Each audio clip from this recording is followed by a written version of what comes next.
안녕하세요. 오늘은 7월 15일입니다. 앞에서 이제 7월 15일부터 21일까지 그리고 8일째 되는 22일까지 초막절을 지킨다는 절기에 대해서 우리가 살펴봤는데요.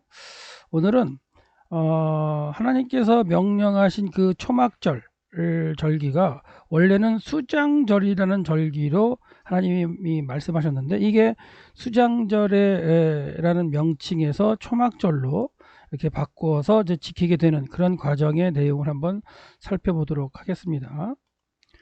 그래서 이제 전체 제목을 한번 보면 수장절을 지키라 이렇게 명령하신 거는데, 이렇게 해서 초막절을 지키라로 바뀐 의미가 무엇일까 한번 생각해 보겠는데요. 출애굽기 23장 16절 말씀을 보면 수장절을 지키라 이렇게 되어 있어요. 이는 네가 수고하여 이룬 것을 연말, 그러니까 연초와 연말이 이제 약속의 땅에 들어가면서부터 이제 제 7월부터 그 다음에 이제 6월까지로 이렇게 바뀐다고 말씀을 드렸던 적이 있는데, 연말에 지켜야 하는 거고, 그 다음에 그리고 거두어 저장하는 그런 절기로 수장절을 지키라고 말씀하셨어요. 근데 이것이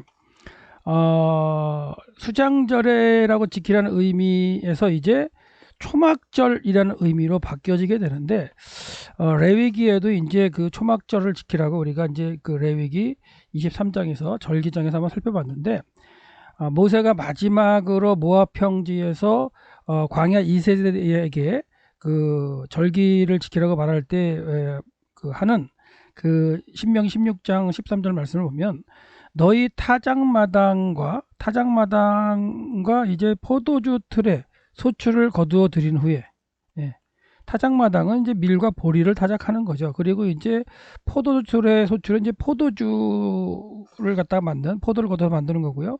그러니까 어떻게 보면 타작마당은 밀과 보리에 해당하는 겨울 곡식이고요. 포도주는 이제 하나님께서 이제 주셨던 과일들이죠. 그리고 과일, 포도, 무화과, 석류, 감람, 꿀로 이제 되어 있는데, 그거의 소출을 다 거두어 들인 다음에 7일 동안 초막절을 지키라 이렇게 말씀하셨어요. 그러니까 출애굽기에서는 수장절로 언급된 것이, 그 다음에 신명기에서는 이제 초막절로 이렇게 언급되어 있다. 레위기에서도 이제 그 초막절로 언급되어 있지만, 그래서 이 과정을 한번 우리가 추적해 보도록 하겠습니다. 하나님께서 수장절을 지키라고 말씀하신 거는 출애굽기 23장에 나타나는 거고요. 근데 이제 이 말씀을 우리가 이제 그 살펴볼 때 출애굽기 23장이 언제 주어졌느냐, 그걸 갖다 우리가 살펴보면, 이스라엘 백성은 출애굽해서 세 번째 날 이제 시내강에 도착합니다.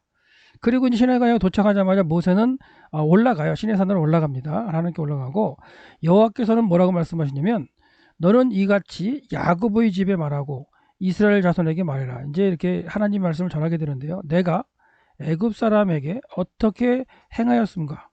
내가 어떻게 독수리 날개로 너희 이스라엘 백성이겠죠, 업어 내게로 인도하였음을 너희가 보았느니라. 세계가 다 내게 속하였고, 너희가 내 말을 잘 듣고 내 언약을 지키면 너희는 모든 민족 중에서 내 소유가 되겠고, 너희가 내게 대하여 제사장 나라가 되며 거룩한 백성이 되리라. 그러니까 하나님께서 이스라엘 백성을 애굽의 종살이로부터 꺼내셔가지고 출애굽하신 이유가 있다는 거죠. 그리고 그런 과정, 10가지의 재앙을 내리시면서, 애굽의 재앙 내리시면서 이스라엘 백성을 끌어게 하신 그런 걸 너희들이 다 체험을 했고, 그렇게 체험한 가운데 종의 삶에서 이제 어떻게 보면 자유자의 삶, 그러니까 애굽의 신들의 어떤 그 종에서 사는 것 가운데서 하나님의 백성으로 사는 과정 가운데에서의 그 변화하는 과정 가운데 있는데, 그 과정에서 너희가 다 보고 체험했다는 얘기죠. 그리고 세계가 다 내게 속했고, 그렇기 때문에 너희가 내 말을 잘 듣고 내 언약을 지키면 내가 너희를 통해서 큰 일을 한번 하겠다는 얘기를 하는 거예요. 그래서 너희를 내가 제사장 나라가 되게 하겠다. 그러니까 제사장이 된다는 건 뭐예요? 이스라엘 백성 가운데서 제사장이 하는 일은 백성들의 죄를 사하는 그런 일들을 하는 게 제사장이죠. 그렇다는 얘기는 이스라엘 백성, 이스라엘 민족을 갖다가 제사장 나라로 삼겠다는 건 뭐냐면, 세계 많은 모든 민족과 나라를, 그들의 어떤 죄 문제를 해결하는, 하나님 앞에 제사를 드리는 제사장 나라로서 삼겠다. 그래서 그들을 거룩한 백성으로 하나님과 죄가 문제를 갖다 해결해야 되는 만 이방인들에게 관련돼서 이제 그런 일을 맡기시겠다 하시는 그런 말씀으로 하셨어요. 그래서 너는 모세죠. 모세 너는 이 말을 이스라엘 자손에게 전해라. 그러니까 이스라엘 백성이 지금 출애굽해서 애굽에 나와서 시내 광야에 도착한 다음에 너희들이 어떻게 앞으로 해야 된다는 그 말씀을 전하라고 하시는 거예요. 이 말씀을 그대로 이제 해서 내려오는데 이게 이제 전통적으로 얘기하는 그 시나이 반도 내에 있는 시내산의 그 정상의 모습이고요. 여기 올라가면 여기까지 올라가긴 하는데 모세 기념궤가 세워져 있죠. 그래서 전통적인 어떤 그 우리 기독교에서 이야기하고 있는 시나이 반도 안에 있는 시내산의 모습이고 여기를 갔다가 저도 이제 갔다 온 지 이제 한 5년 넘었네요. 왜냐면 그 갔다 온 이제 못 들어가게 이제 이집트 정부에서 이제 못 가게 하는 바람에 이제 그 성지 답사하시는 분들이 이집트는 갈 수가 없어서 안 갔는데 뭐 기회 되면 한번 다시 한번 가서 보고 싶네요. 그래서 이제 모세는 산에서 내려왔죠. 그래서 이 말을 그 백성들 전했습니다. 그랬더니 이 말을 들은 백성들이 뭐라고 대답하냐면 여호와께서 명령하신 대로 우리가 행하겠습니다. 이렇게 고백을 하는 거예요. 그래서 다시 모세는 이 말씀을 갖다가 하나님께 이제 전하러 이제 산으로 올라가죠. 산으로 올라가서 이 말씀을 하나님께 전하는데 그 전했을 때 하나님께서 또 이제 뭐라고 말씀하시냐면 모세에게 이제 말씀하시는 내용을 이제 살펴보면 뭐라고 하냐? 내가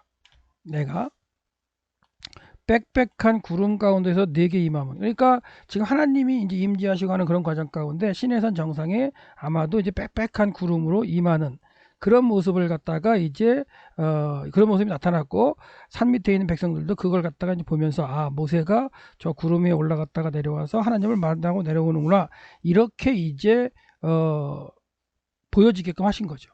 내가 너와 말하는 것을 백성들이 듣게 하고 또한 너를 영영이 믿게 하라. 그러니까 모세를 세우셔서 출애굽하는 과정이 있었기 때문에 그를 이제 믿고 따르게끔 하시려고 이렇게 하셨다는 얘기죠. 그래서 너는 백성에게로 가라. 다시 내려가라는 얘기죠. 오늘과 내일을 성결케 해라. 그리고 옷을 빨아서 이제 거룩하게 한 다음에 셋째 날을 갖다가 기다리라. 이 셋째 날에 하나님께서 이제 임하시겠다는 얘기를 하는 거예요. 그래서 셋째 날에 나 여호와가 온 백성의 목전에서 시내산에 강림할 것이다. 이렇게 얘기를 말씀하셨죠. 너는 백성을 위하여 주위의 경계를 정해라. 그러니까 나중에 보면 이게 산이 이렇게 시내산이 있으면 어느 정도 중턱까지는 올라오고 더 이상은 올라오지 말게 하라. 그런 어떤 경계를 정하라고 말씀하고 계세요. 이르기를 너희는 삼가 산에 오르거나 그 경계를 침범하지 말지니 산을 침범하는 자는 반드시 죽음을 당할 것이라. 그런 자에게는 손을 대지 말고 돌로 쳐 죽이거나 화살로 쏘아 죽여야 하리니 짐승이나 사람이나 막론하고 이제 살아남지 못한다. 어느 누구도 이제 올라오지 못하게 하시는 거죠.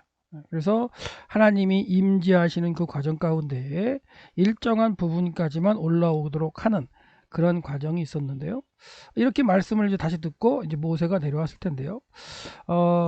그 시나이 반도 안에 있는 그 모세가 기도했던 시내산 밑에 내려오면 이렇게 이제 이스라엘 백성들이 모였을 법한 추정되는 그런 넓은 장소가 나타나고요. 이 뒤쪽으로도 이제 호텔촌도 있고 그래요. 그래서 이스라엘 백성들이 성막을 중심으로 11개월 20일 정도 머물면서 하나님의 백성으로 이제 이렇게 다짐하고 살기로 작정한 그런 11개월 20일 정도 머물렀던 그 장소에 추정되는 곳으로 이제 볼 수 있죠.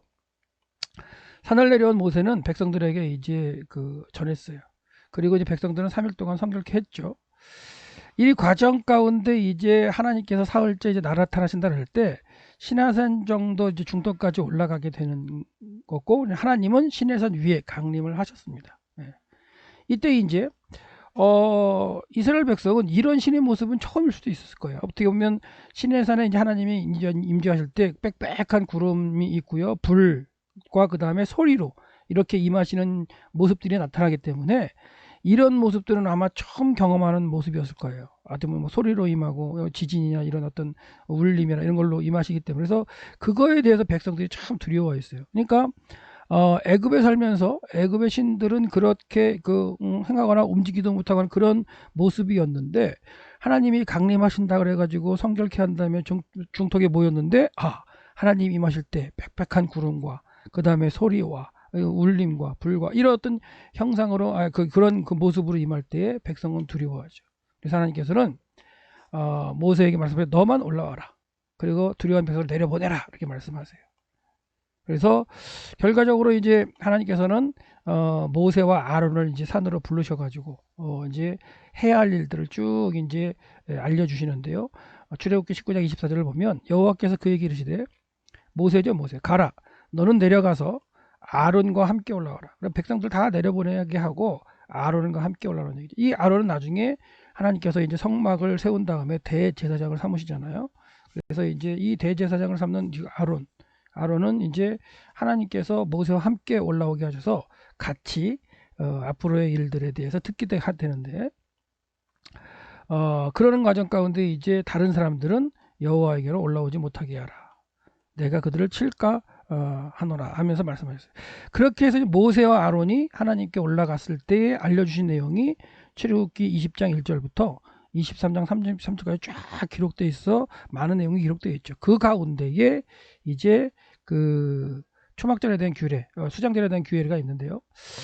이 부분이 이제 정확하게 여기냐라고 알 수는 없겠지만 시내산에서 내려오다가 찍은 중턱에서 내려오다 찍은 이 공터 비슷한 백성들이 모여 설 수 있는 장소가 이렇게 넓은 장소가 있는데 톰슨이라는 성경학자가 말하는 백성들이 모여서 하나님의 강림, 시내산에 강림하시는 모습을 갖다 봤다는 장소라고 이야기하는데 그 톰슨이라는 학자도 그냥 주장을 하는 거지 진짜 명백한 근거나 이런 것이 있다고 볼 수는 없죠. 그래서 이렇게 그래도 산 중턱에 백성들이 모여서 하나님의 임재를 볼 수 있었던 장소가 있구나 이 정도만 생각하셔도 되겠습니다.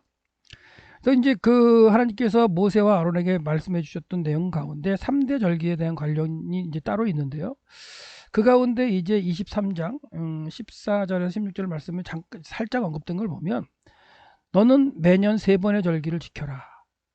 그러는데요.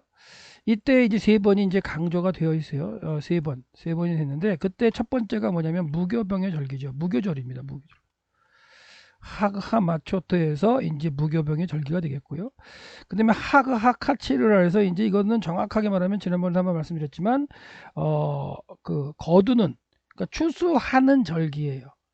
추수하는 그러니까 보리와 밀을 49일 정도 기간 동안에 추수하게 되는데 그 추수하는 것에 대한 절기를 지키는 거 그걸 갖다 이제 우리말 번역으로는 이제 맥추라고 번역을 했는데 이게 보리를 추수하는 것만 의미하지 않는다는 건 지난번에 설명드렸기 때문에 그거 한번 살펴보시고요. 그 다음에 세 번째 수장절이에요. 하그아시프에서 이제 거두어 드리는 거죠.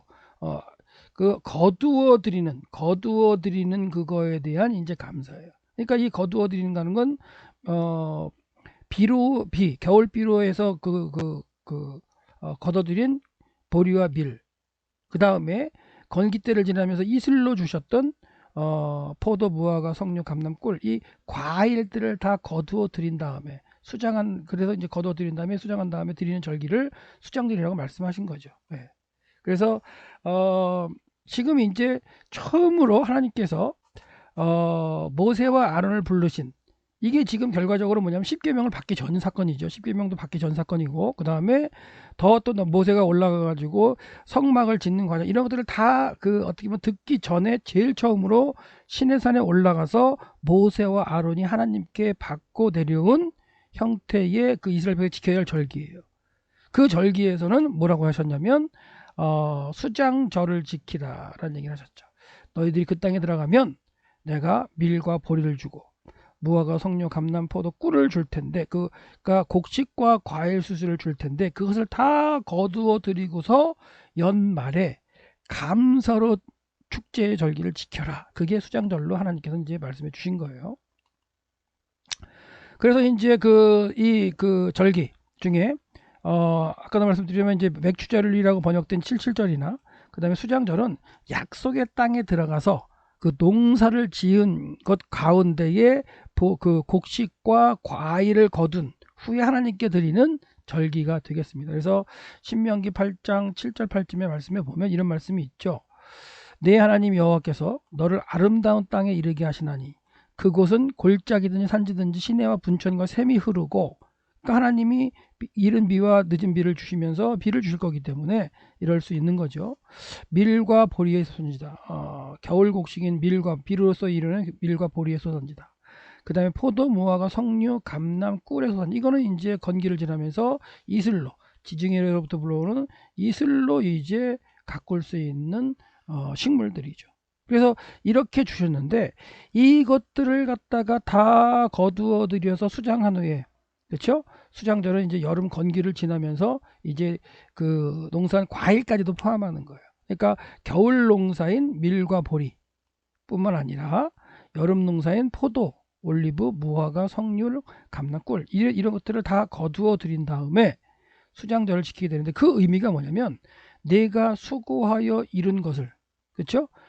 연말에 밭에서부터 거두어 저장한 그 절기를 기억하는데, 그 것을 거두어서 저장하는 과정 가운데 그게 주신 분이 하나님 여호와라는 걸 깨닫고 그에게 감사드리라는 절기로 처음에 말씀하셨던 게 수장절이라는 개념으로 말씀하셨다는 거예요.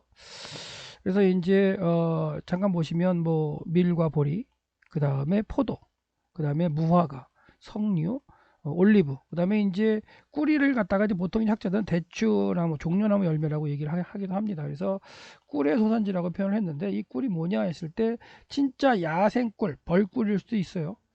그것도 배제를 못하지만 이게 이제 그 나무들, 열매들과 함께 이렇게 제시가 됐기 때문에 이 꿀을 갖다가 종려나무로 이제 언급하기도 합니다. 그래서 이 종려나무 열매가 나무에 달려 익어가지고 이렇게 너무 익어가지고 뚝뚝 떨어지면 그게 이제 그 꿀 형태가 되죠.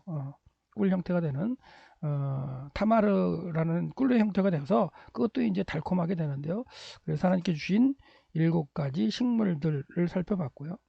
그렇다면 이제 그렇게 하나님께서 명령하셨던 이제 수장절을 지키라고 말씀하셨는데, 이 그 수장절이 이제 레위기나 이 신명기 쪽에 가면은 초막절을 지키라고 말씀하시거든요. 그래서 그 초막절을 지키라는 의미로 이렇게 그 바뀌어진 그런 내용을 한번 살펴볼 텐데요. 그러니까 수장절을 지키라고 말씀하셨다는 것은 출애굽기에서 처음 23장에 처음 언급된 이후에 이게 이제 사라집니다.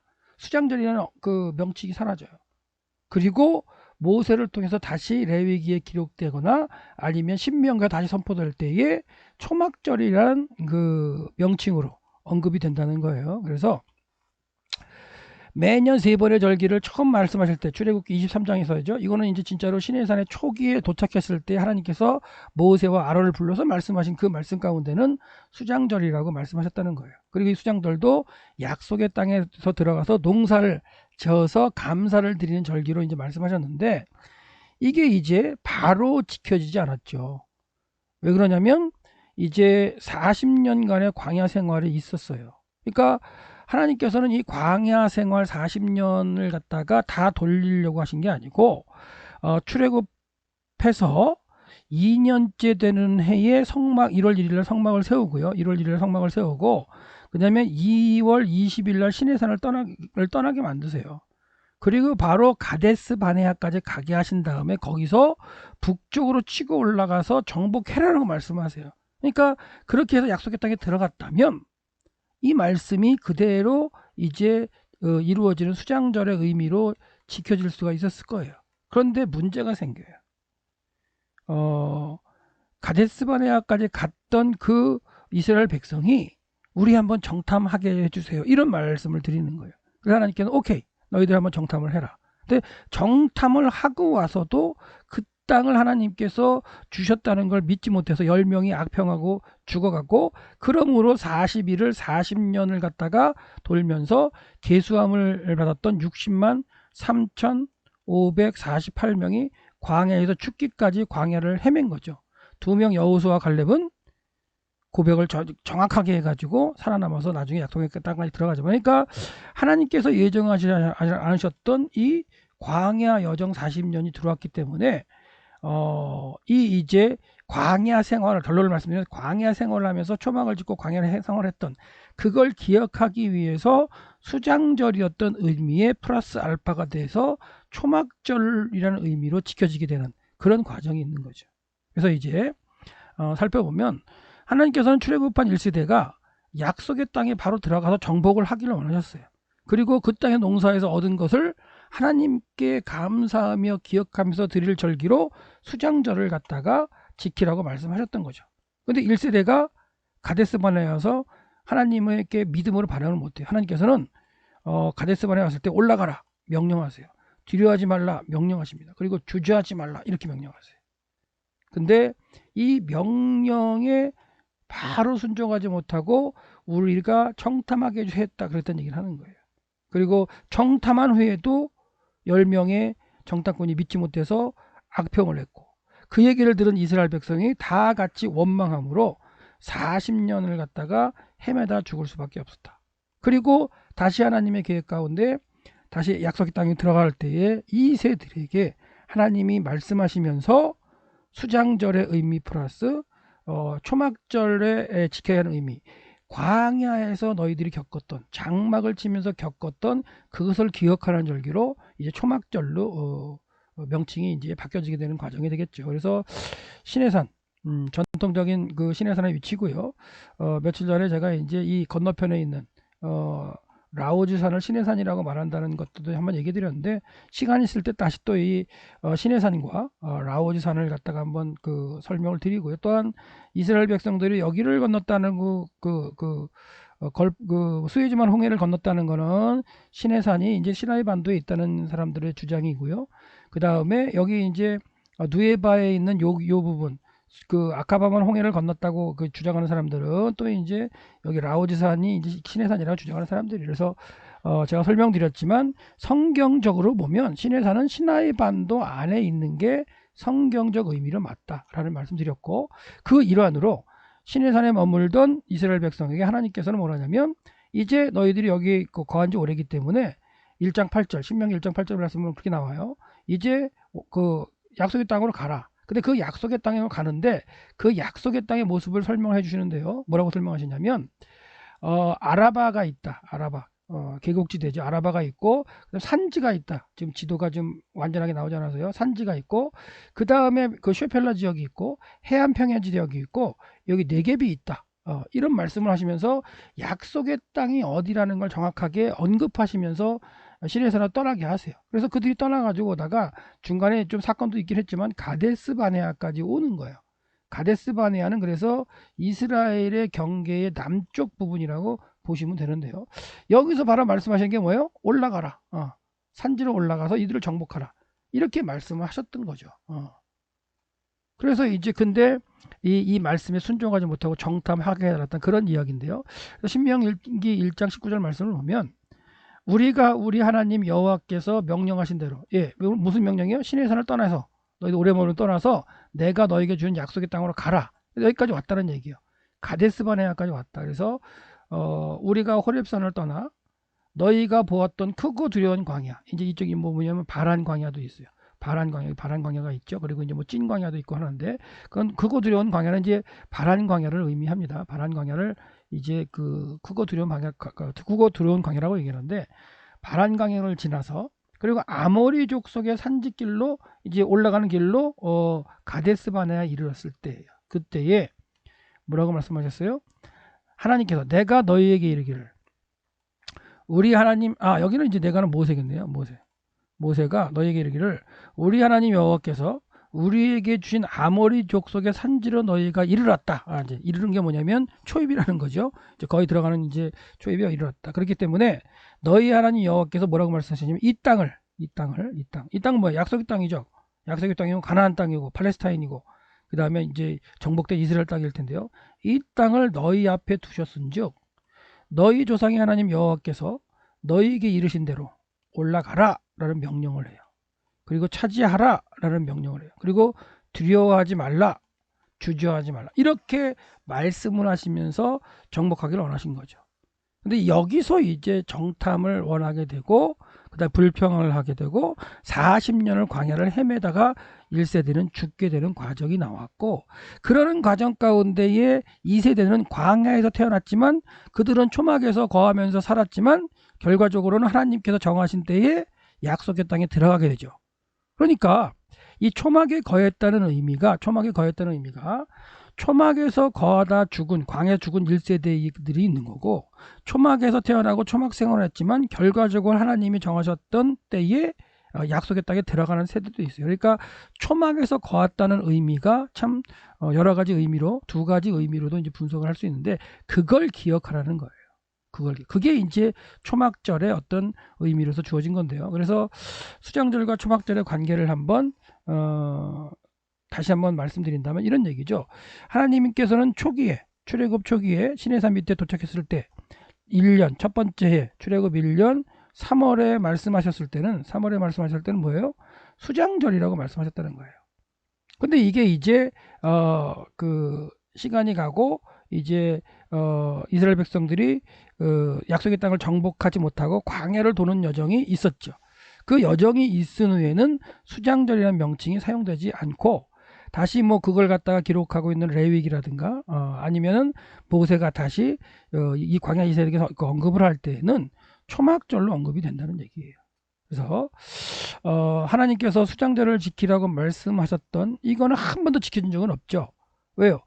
이건 수장절을 지키라는 것은 약속의 땅에 들어가서 농사를 하면서 하고 나서 지켜야 될 긴데, 이 수장절을 지켜라고 말씀은 하셨지만 이렇게 지켜진 적은 없어요. 그리고 이제 이 수장절이라는 어떤 그 명칭에 맞는 의미에 또한 초막절을 지키라는 말씀을 하시는 그 의미가 더해져, 플러스 알파 더해졌죠. 더해져 가지고 이 초막절도 뭐예요? 다 곡식들, 그 다음에 과일들을 다 거두어 드리고 나서 그걸 창고에 다 드린 다음에 거기까지가 이제 수장절인 거죠. 플러스 알파의 의미는 뭐예요? 7일 동안 초막을 지어야 돼요. 초막. 그래서 초막을 갖다가 짓기 위해서 이 나무 가지들을 다 가져다가 초막을 만들어서 원래 살던 집이 아닌 그 집 바깥에 초막을 거기에 일주일 동안 거하며, 뭘 기억하면 지키냐면 하나님께서 주셔서 그 먹고 살게 하신 곡식과 과일을 수장한 감사의 절기 플러스, 그렇죠? 플러스 뭐예요?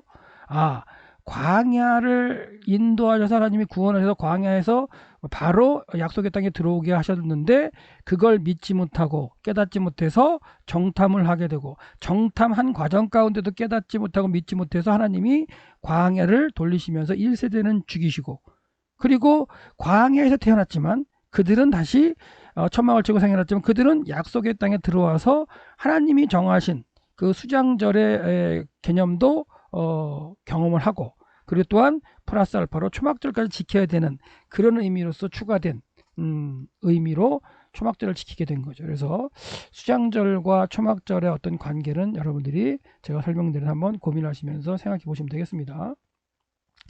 그래서 이제 23장 우리가 살펴봤던 레위기 23장에는 수장절로 기록되지 않고 뭐가 된다고요? 초막절로 이제 기록이 되고, 초막에 거주하는 그런 형태의 일주일 동안의 명절에 대한 걸 쭉 소개한 거예요.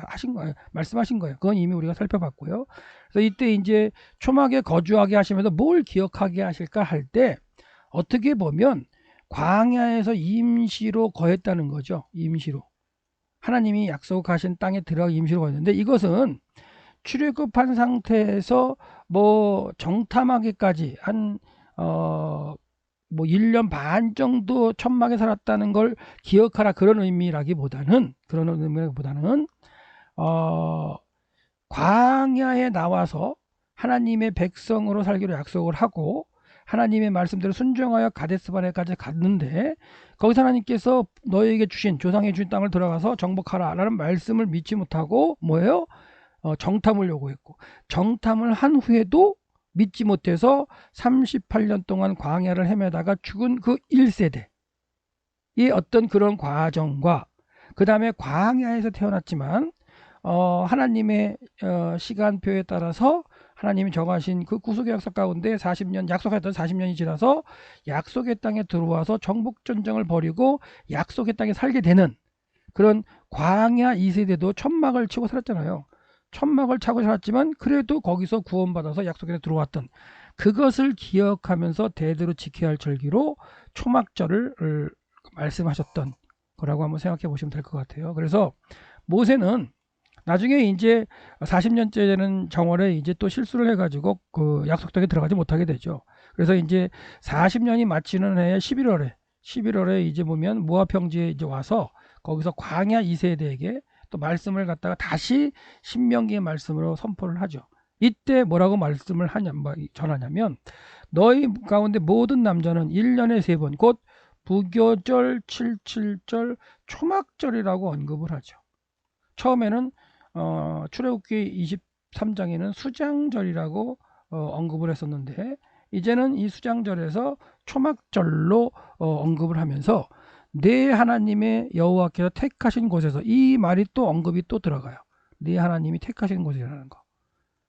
그래서 여호와를 뵐 때 빈손으로 오지 말라. 그래서 절기마다 하나님께 감사의 예물을 갖고 오게 했죠. 그리고 그들이 이제 그 감사를 예물을 드릴 때는 네 하나님 여호와께서 주신 복에 따라서 그 힘대로 드려라라고 언급을 하고 있어요. 그러니까 수장절의 의미에서 초막절의 의미로 뭔가 의미가 하나 더 플러스 알파가 됐는데 같은 천막을 치고 살면서도 1세대는 치고 살다가 죽게 되고요. 2세대는 광야에서 태어났고 천막에서 살았지만 그들은 또 하나님의 정한 시간에 약속의 땅에 들어와서 또한 살면서 그 의미를 하나님이 명령하신 대로 지켜가는 그러한 모습으로 살게 되었다는 거죠.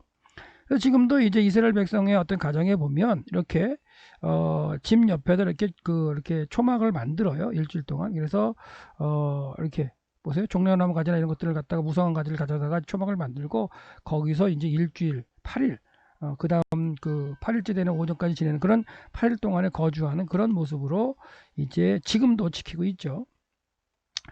아까 언급됐지만 이제 그 초막절을 지키는 어떤 방법이 어떻게 보면 여호와의 택하신 곳이라는 게 이제 하나 더 들어가게 되는데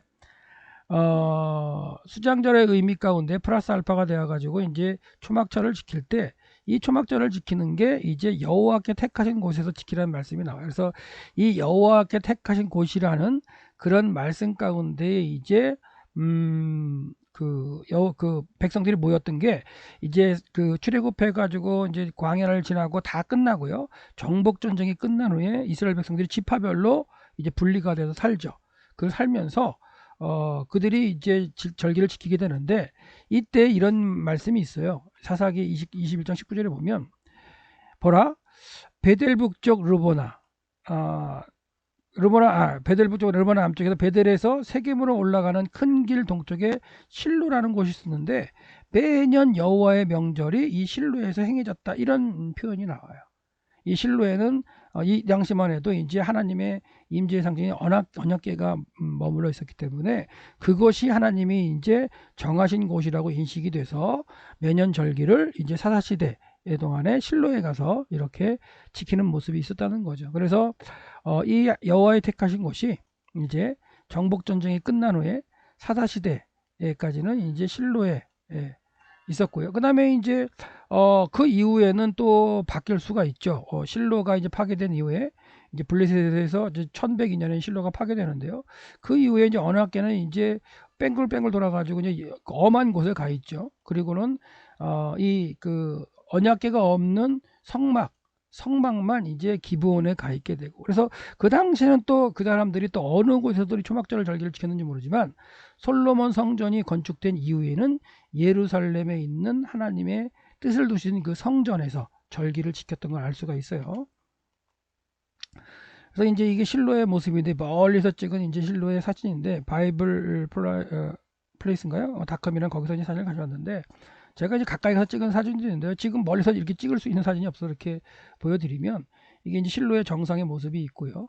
그 다음에 여기가 성막에 있었던 자리가 있습니다. 그래서 지금 가면 한 3년 전에 이 실로 주변에 있는 많은 곳들을 발굴을 해놨어요. 그리고 여기 정상에 이제 이 영화를 볼 수 있는 이 실로를 배경으로 어떤 사건들이 일어났나 이런 걸 갖다가 이제 지형을 이용해 가지고 이렇게 그 지형 위치에 이렇게 그 홀로그램이나 이렇게 갖다가 이렇게 보여주면서 영상을 보면서 실로 사건을 이해할 수 있는 그런 것이 이제 세워져 있는데, 여러분들 한번 이제 코로나19가 끝나고 하시면 성지에 가셔서 한번 이런 과정들을 보시고, 진짜 하나님의 구속의 역사가 일어났던 그 땅에서 한번 성경 말씀을 이렇게 듣고 읽어보고 깨닫는 것도 참 좋은 것 같아요. 그래서 하나님께서는 이 이제 언약궤를 함께 이 실로에 머물렀고, 사사시대는 이 백성들이 실로에 와서 이제 절기를 지켰다라고 볼 수가 있겠고요. 그 다음에 이제 이스라엘 지도를 보시면 이제 실로가 이 부분에 있죠. 실로가 여기 있고요. 그 다음에 이제 세겜이 이 부분이에요. 세겜이 이제 이 부분에 있고요. 예루살렘은 여기 있습니다. 그래서 실로에 있었던 그 언약궤가 있을 때는 여기서 이제 그 제사를 드렸겠고요. 그 다음에 이제 블레셋이 쳐들어와 가지고 실로를 파괴를 하고, 언약궤가 이제 블레셋 쪽 속에 7개월 동안 머물다가 다시 또 이제 들어오게 가지고 유대 땅으로 들어오긴 하죠. 근데 유대 땅에 들어온 다음에 언약궤 행방에 대해서는 그 이후에 사무엘도 잘 찾지 않고요. 그 다음에 그 사울 시대에도 언약궤에 대해서는 그렇게 행방을 정확하게 찾지 않습니다. 다윗이 왕이 돼서 이제 7년 반 후에 성막도 이제 옮기고요. 그 다음에 이제 언약궤도 옮기는 과정 가운데 이제 언약궤가 등장하게 되는데, 그 이후 실로회가 파괴된 이후로 언약궤와 성막은 이제 분리가 되고요. 그래서 언약궤는 이렇게 행동을 거쳐서 이제 결과적으로 오베데돔 집에 이제 머물게 되다가 다시 올라오게 되죠. 기럇 먼저 머물렀지만, 그래서 그런 과정 가운데 이제 그 다윗성으로 올라가는 과정이 있었고요. 그리고 나중에 그걸 솔로몬이 성전을 지은 다음에 이제 언약궤를 안치는 과정이 있고요. 여기에서 이제 그 실로가 파괴될 때 그 성막은 이제 기브온 쪽으로 가져갔던 걸로 알 수가 있어요. 그래서 기브온 쪽으로 이제 이쯤 될 텐데요. 기브온 쪽에 이제 가져다가 여기서 이제 성막이 있었기 때문에 솔로몬이 성전을 짓기 전에는 기브온에 가가지고 이제 일천번제를 드리고 하나님께 기도를 드리면서 하나님을 만났던 그런 장면도 있죠. 그래서 오늘은 그 파트가 아니니까 일단 그 하나님이 정하신 곳 실로에서도 절기를 지켰던 게 있고요. 그 이후에 이제 기브온에서도 어느 정도 지켰겠죠. 그 이후에 이제 솔로몬이 성전을 갖다가 예루살렘에 만들고 하나님께서 내 이름을 거기 두겠다고 선언하신 이후에는 솔로몬 성전에서 절기가 지켜졌겠고, 그렇죠? 그리고 이제 바벨론 포로 갈 때는 파괴됐기 때문에 그 다음에는 의미가 없었겠고요. 다시 돌아와서 스룹바벨 성전이 지은 다음에는 또 예루살렘에서 이제 절기가 지켜지는 그런 모습으로 이해를 하시면 됩니다. 정리해 보자면, 수장절은 하나님께서 아브라함에게 하신 약속을 이루는 거죠. 이룬다는 건 뭐예요? 약속의 땅에 들어가는 거잖아요. 그 자손들이 들어가서 하나님이 주신 그 이른비와 늦은비, 그리고 지중해로부터 불어오게 하시는 그 바람을 통한 이슬을 가지고 보리와 밀 농사를 짓고, 그리고 열매를 거둔 후에 수장을 하고 여호와께 감사해라. 여호와께서 그 땅에 살게끔 하신 것에 대한 감사로 드리는 명칭으로 처음 주셨던 건 수장절이었다. 그런 얘기를 하는 거예요. 근데 이제 그 의미가 이제 어떻게 보면 광야 여정을 지나면서 의미가 확장되었다고 볼 수 있죠. 시기는 정확하게 같고요. 그래서 7월 절기를 지키는 7일 내지는 그 다음날 8일 오전까지 초막을 지어서 머물게 하면서 초막을 왜 짓고 광야에서 살게 되었는가를 기억하고 묵상해라. 결과적으로 뭐예요? 하나님께서 주신 약속의 땅에 살게 하시는 그 과정의 어떤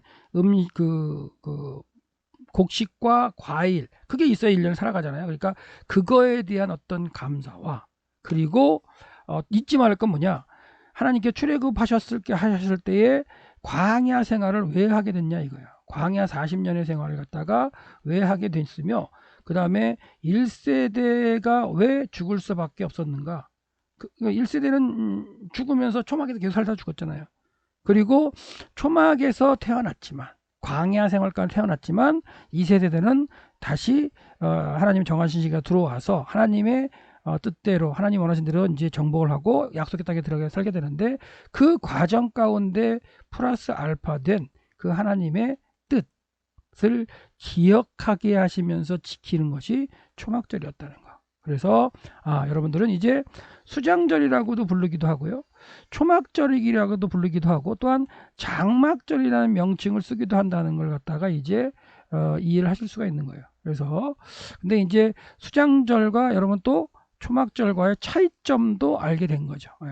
그래서 오늘부터 일주일 동안 정확하게 얘기하면 날짜는 이제 성경의 날짜가 우리가 지키는 날짜가 다르죠. 성경은 성경력이고 우리는 또 이제 그 서기력을 쓰기 때문에 그 어떤 음력의 차이, 날짜의 차이는 있지만 오늘 이제 7월 15일 부터 7월 15일부터 이제 21일까지는 일주일 동안 그 초막에 거하는 초막절이 되겠고요. 제8일 날이 되는 22일 날 오전에는 또 하나님께서 절기 성일로 모이라고 했기 때문에 8일간에 지켜지는 이 초막절의 절기를 통해서 성경에서는 과연 어떤 초막절 절기를 지켰는가를 한번 살펴보고요. 그 다음에 예수님께서는 이 초막절을 중심으로 무슨 말씀을 하셨는가도 살펴볼 거예요. 그래서 마지막으로 예수님께서 무슨 말씀하셨는가 한번 살펴본다면 공생의 3년째 마지막 초막절 때 사건이 이제 요한복음 7장, 8장, 9장을 거쳐서 나와 있는데 여기서 가장 중요하다고 할 수 있는 게 뭐냐면 누구든지 목마르거든 내게로 마셔라. 나를 믿는 자에게는 성령에 이른 것 같이 그 배에서 생수의 강이 흘러나리라. 이렇게 이제 선언하셨는데 이 이제 생수의 강이 흘러난다는 걸 이제 사도 요한이 깨닫고 나중에 거기 뒤에 붙이는 게 뭐냐면 그를 믿는 자가 받을 성령을 가리켜서 하신 말씀이라고 또 언급을 해요. 그래서 이 초막절의 어떤 물과 관련된 이 성령의 어떤 그 약속하시는 과정 이런 부분을 이제 우리가 다음 시간에 예수님의 말씀을 통해서 한번 살펴보겠습니다. 그래서 오늘은 수장절과 그렇죠? 네. 초막절과의 관계 그리고 다음 시간부터는 이제 내일부터는 초막절에 어떤 일들이 있었고 결과적으로 또 예수님이 그 초막절 때에 무슨 일들을 하셨는가를 살펴보도록 하겠습니다. 감사합니다. 오늘도 코로나로 힘든 이런 과정 가운데 은혜 받으시고 하나님과 동행하시면서 승리하시는 한 날 되시기를 소망합니다.